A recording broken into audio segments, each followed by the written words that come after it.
The smell of simmering beans filled my small kitchen as I stirred the pot, listening to the quiet tick of the old clock above the doorway. Evening light filtered through the lace curtains, softening the edges of the room I had called mine for more than 20 years. I had set out 2 plates, hoping Camilla might sit with me for supper, though I already knew she would arrive distracted. The door slammed against the frame, rattling the picture of my late mother on the wall. Camilla's voice carried before her. Footsteps did. She was shouting into her phone, cursing Ricardo for missing another child support payment. Her heels struck the tile like gunshots. At 34, she still lived here, telling the neighbors it was to keep an eye on me, though I knew it was because she could not manage on her own. I turned down the flame and asked softly, "Do you want to eat before you rest?" She whirled on me, her face tight with fury. "Can't you see I'm talking?" Her words cut sharp, but what followed carved deeper. "Disgusting old woman!" She spat at me, and the warm sting slid down my cheek. I froze. My hands clenched around the wooden spoon, yet I said nothing. I reached for my apron, wiped my face, and kept my eyes low. The silence between us grew heavier than her insult. Pressing into every corner of the kitchen, Camilla turned back to her phone as if nothing had happened, her voice rising again while I stood by the stove. The pot hissed softly, the beans threatening to boil over. I steadied my breath, swallowed the bitterness, and let the room fall quiet around me.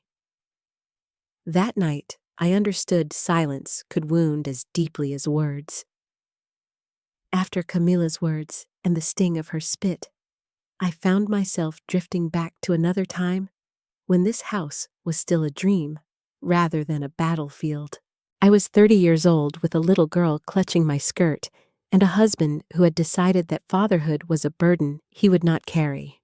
When Jose walked away, Camilla was 6, and I was left with nothing but a sewing machine and a promise to myself that she would never go hungry. For nearly 4 decades, I stitched other people's lives together. Wedding dresses, quinceañera gowns, school uniforms. Every hem, every dart, every seam carried a piece of me. I skipped meals so she could eat twice, stayed up past midnight to finish orders, and saved coins in a jar until they grew into enough for the down payment on this small house near San Antonio's west side. When I signed the deed, I thought I was buying more than walls. I thought I was buying respect. The house was meant to be a place of love, a sanctuary where Camilla would feel safe and proud. But over the years, and especially since her divorce, it had changed. My walls, once warm, now echoed with shouting. Her bitterness filled the rooms like smoke choking out peace. Even worse, Mateo, my 9-year-old grandson, saw it all. One evening, as I tucked in his shirt for school, he looked up at me with eyes too heavy for his age. "Abuela, why does Mama yell at you?" His question landed like a stone in my chest. I kissed his forehead and told him not to worry, but inside, I knew worry was all I had left. If at 9 yelling at his grandmother was normal, what kind of man would he become? And if I stayed silent, what lesson was I teaching him about love? The next morning, as the sun spilled across my sewing table, I felt something shift inside me. My silence was no longer protection. It was surrender, and I could not let it define Mateo's future. It was a Saturday afternoon when the weight of silence finally pushed me to open the small metal lockbox I kept hidden in my closet. For years, I had trusted that my papers were safe inside birth certificate, house deed, bank information. All the fragile proofs of a life I had built stitch by stitch. My hands trembled as I spread them across the bed. Something felt out of place. The first thing I noticed were photocopies of my signature on forms I did not remember signing. One of them was a broad power of attorney granting Camilla access to my accounts if I became incapacitated. I stared at the page until my vision blurred. The signature was mine. The ink familiar, but the memory of agreeing to it did not exist. I logged onto my bank account, something I rarely did, because I trusted my pension deposits to arrive each month without issue. What I saw hollowed me out. Small withdrawals had been made for months. $500 here, $800 there. Always just enough to be overlooked if I hadn't been watching closely. And then I checked the savings account I had opened for Mateo's college fund. The balance, once steady, had dropped by nearly $12,000. I felt the blood rise to my ears, a heat of betrayal I had never known. And yet beneath the anger was something sharper. Fear. This was not just disrespect in words or tone. This was theft carried out in my name with my own forged consent. But as I sat on the edge of the bed, clutching the papers, clarity began to cut through the fog. I was not confused, nor too old to understand. I still held the deed to the house. I still had my mind. What Camilla had taken was not everything. What she had not counted on was that I could still fight back. That night, I placed the papers into a neat stack, folded them into an envelope, and set it on the table beside my sewing machine. I had lived my life sewing together other people's mistakes. Now, it was time to start unpicking the seams of hers. On Monday morning, I dressed carefully, choosing my navy skirt and a pressed blouse clothes that made me feel steady. I carried the envelope of papers in my handbag and took the bus downtown past the murals and panadoras of the West Side until I reached a modest office with Herrera and Sons painted on the glass. Mr. Herrera, a gay-haired attorney with deep roots in San Antonio's Mexican-American community, had helped me once before, when I first purchased my home. He greeted me kindly, but his eyes grew serious as I laid out the documents across his desk. He read each page with deliberate patience, his brow tightening at the supposed power of attorney. "Señora Vega," he said at last, "this form is dangerously broad, but because your mind is clear and you understand these matters, you can revoke it at any time. Your signature here was likely obtained without full explanation, perhaps even under duress." His words steadied me like a hand on my shoulder. I nodded, breathing easier as he drafted the revocation papers. Next, he asked about my will. I confessed that Camilla was listed as sole heir. He pursed his lips. "If you wish to protect your grandson, we can create a trust in Mateo's name. An independent trustee would oversee it until he turns 25. That way, no one, not even his mother, can misuse the funds." For the first time in years, I felt the balance tilt in my favor. We spent 2 hours revising my will, establishing the trust, and adding safeguards to my accounts. By the end, Mr. Herrera slid a folder across the desk. "With these, you've taken back control." That evening, I returned home quietly. Camilla scrolled through her phone on the couch, unaware of the storm gathering beneath her feet. I walked to my bedroom, opened my sewing table drawer, and added one more file, the real estate appraisal. Property values in our neighborhood had climbed sharply. My home could sell for nearly $400,000. I touched the folder and closed the drawer. My silence was no longer surrender. It was preparation. The first stitch in a design only I could see had just been set. The house was still dark when I rose, the air cool and heavy with silence. I moved slowly, careful not to wake Camilla, whose bedroom door was closed. In the dim light, I opened my closet and reached for the small suitcase I hadn't used in years. I packed only what mattered: a handful of clothes, a silver frame, with Mateo's school photo, the rosary my mother had carried from Monterrey, and the gold earring she gave me when I turned 15. Everything else could be left behind. On the kitchen table, I placed 3 letters, each written in my own hand the night before. The first was for myself, a reminder of why I was leaving a map for the days when fear might creep in and make me doubt. The second was for Mateo. Simple words of love and assurance that none of this was his fault. I wanted him to know I carried him in every decision. The third was for Camila. That letter was the hardest in accounting of what I had discovered, of what she had taken, of what she had done to me. No anger spilled onto the page, only facts, and the choice she had forced me to make. I left the letters beneath the crucifix that hung above the table and took one last look at the kitchen walls I had painted myself 20 years earlier. Then I closed the door gently and stepped into the pale dawn. The Greyhound station downtown smelled of diesel and strong coffee. I bought a ticket to Austin and settled into a seat by the window as the bus pulled onto the interstate. I watched the skyline of San Antonio recede. My chest tightened, but not from regret. For the first time in years, I felt air filling me freely, unchoked by bitterness. By the next day, Camilla would discover everything her access to my accounts denied. Her name erased from my will the house already under contract for sale. She would rage, cry, perhaps even curse me again. But when she turned the key in that door, she would find only absence. The road stretched toward Austin, and I leaned my forehead against the glass.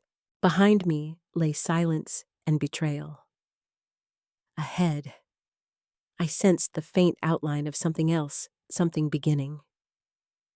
Teresa greeted me at the Austin bus station with open arms, her embrace carrying the warmth of family I had nearly forgotten.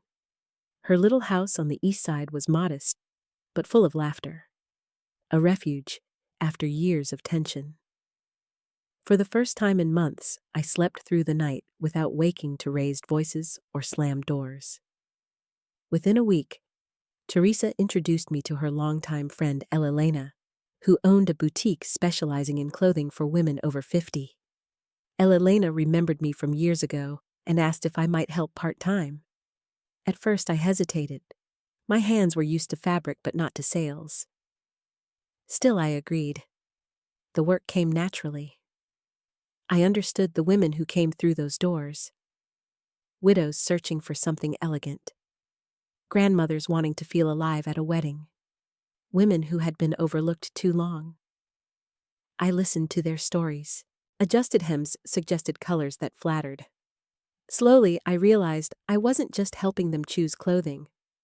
I was helping them remember themselves. Each smile that returned to a tired face gave me back a piece of my own dignity. Meanwhile, my phone buzzed daily with messages from Camilla. Her voice, recorded in bursts of rage and desperation, filled my voicemail box. "How could you do this to me? You'll regret it. Come home right now." I deleted them one by one, my heart steadying with each press of a button. Then came a different call, one that pierced me deeper than all her accusations. It was Mateo's school counselor. She spoke gently, explaining that Mateo had been quieter than usual, withdrawn, and that he asked about me often. My throat closed as I listened, the weight of his innocence pulling me back into a conflict I thought I had left behind. I sat on Teresa's porch that evening, the cicadas humming in the Texas dusk, and felt the old ache return.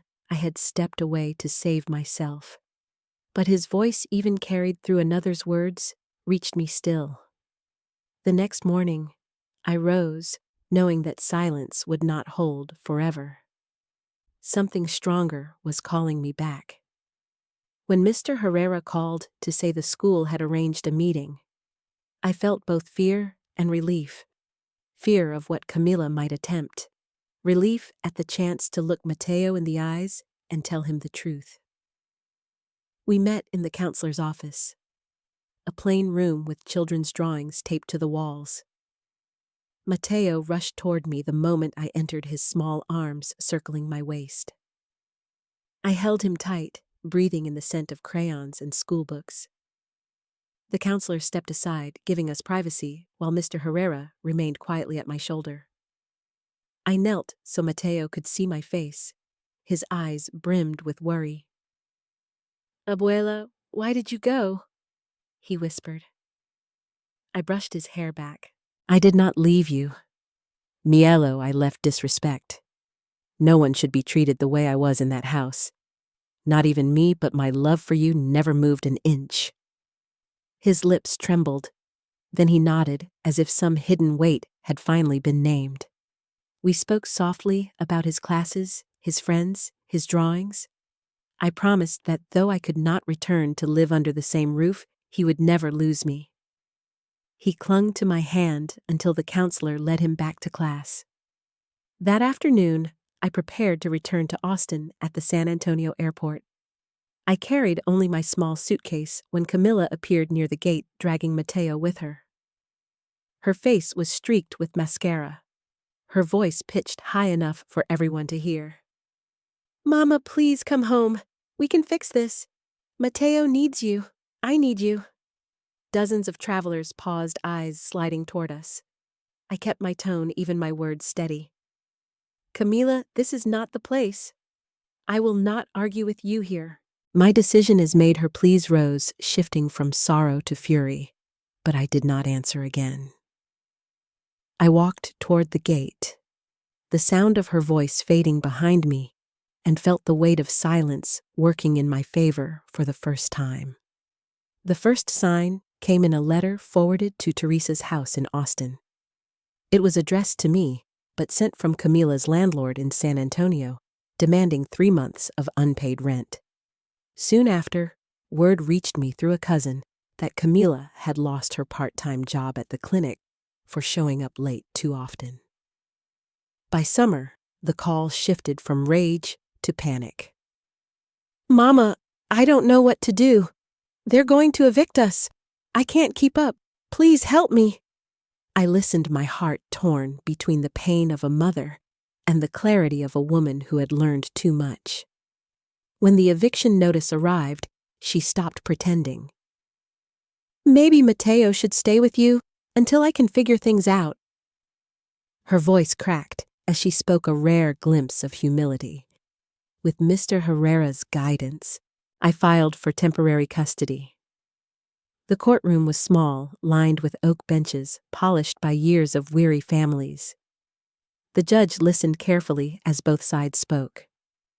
Camilla fidgeted in her chair, admitting her debts, her unstable employment, her inability to provide steady care.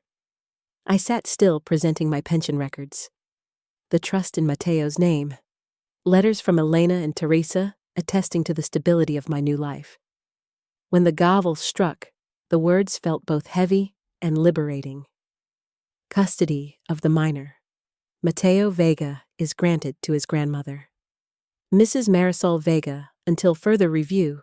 Camila's eyes filled with tears, not of relief, but of defeat. Mateo, seated quietly with a counselor, glanced at me and then lowered his gaze. I wanted to scoop him into my arms right there, but the courtroom's gravity held us all in place. That evening, Mateo's small suitcase sat by Teresa's front door. He climbed into bed in the guest room without protest, his breathing evening out as soon as his head touched the pillow. I stood in the doorway watching him sleep and understood that life had placed him in my care. Once more, not by chance, but by choice, confirmed in law. The first weeks with Mateo in Austin were quiet, almost unnervingly so. He slipped easily into the rhythm of Teresa's household, rising for school, without complaint, finishing his homework at the kitchen table while I prepared dinner. At night, I read him stories until his eyes grew heavy, and I realized I was giving him the stability he had been craving all along. His teachers sent notes home about his improved focus and cheerful nature, and I pinned each one to the refrigerator like medals of honor. Camilla called once a week at first, her voice still edged with the defensiveness I had come to know too well. But over time, I heard something different. She spoke of a receptionist job she had taken at a medical office, then later mentioned she was seeing a therapist downtown. When she came to visit on weekends, her tone was gentler. She no longer barked orders or dismissed me in front of Mateo. Instead, she brought groceries, washed the dishes without being asked, and tried in small, awkward ways to be part of our routine. I remained cautious. Trust does not grow overnight. Not after so many years of disrespect. Yet as I watched her sit with Matteo on the porch, helping him with his math problems, I felt a cautious pride. Perhaps she was beginning to understand what I had tried to live by. All along, respect is not begged for. It is practiced. Daily in the smallest gestures, still doubts whispered in the quiet moments. Could she truly change? Or was this another cycle waiting to snap back? I had no answer. But I no longer needed to chase one. For now, Matteo was safe. I was steady. And the rules I had written with silence and sacrifice were finally being honored in action. The question of forgiveness lingered heavy, but not unwelcome, as if daring me to consider what might come next. 3 years passed, and the life I once thought was ending had only begun to bloom. Elena and I now co-owned the boutique. Its walls lined with bright fabrics and mirrors that reflected more than clothing. They reflected confidence returning to women who had long forgotten themselves. Twice a month, I led workshops for older women, teaching not just about style, but about dignity, about setting boundaries without apology. Each session felt like sewing a new seam in the fabric of my own healing. Matteo had grown tall, his voice deeper, his laughter louder. At 12, he brought home an essay titled, "The Bravest Woman I Know My Abwa." His words described nights of reading, mornings of calm, and lessons about respect he promised to carry forward. I folded that paper carefully and placed it beside my mother's rosary, knowing it was worth more than any property I had ever owned. Camilla visited every few months. She came on time, spoke softly, and carried herself with humility I had once thought impossible. She was employed steadily, and she spoke of her therapy as though it were a new language she was still learning. I welcomed her into our home, but I never erased the past. Respect did not mean forgetting. It meant moving forward without letting wounds define us. As I sat one evening in the quiet boutique after closing, I thought of the house I had lost and the freedom I had gained. The bricks were gone, but in their place stood something sturdier. Peace, self-worth, and the knowledge that Matteo's future would be built on respect, not silence. If love without respect is worthless, what is the true inheritance you leave behind?